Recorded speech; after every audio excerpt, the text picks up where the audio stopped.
usiku, natoka jobu kazini kila siku, kichwa kinawaza kazini kila siku, lakini sitoboi.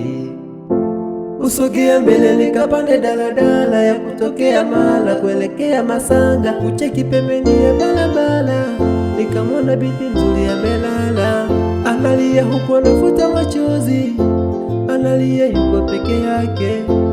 Kusema kweli huyu binti alinitoa chozi.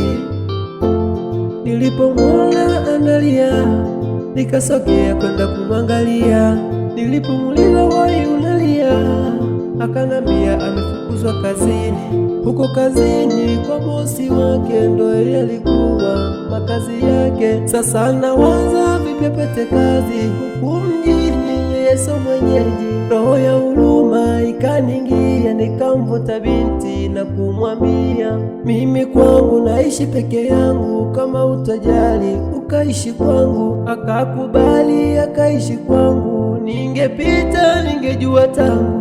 Wema wangu umeniponza, wema wangu umeniponza, wema wangu umeniponza, wema wangu umeniponza, wema wangu umeniponza, wema wangu umeniponza. Kumbe huyu dada alikuwa kibaka, alishakamatwa akiwa na kaba na wenzake wanakaba. Tulivyofika kule mageto ni dakika 2 nyuma, nikasikia hodi, nikatoka nje nikaangalia nani. Kumbe vibaka wamekuja 7, wanataka eti kunipiga roba. Nilipigwa rungu moja la kiroba, nikaishtukiwa nikiwa mabusu. Nimepewa kesi eti nimeiba, mara nimebaka, mimi mhalifu.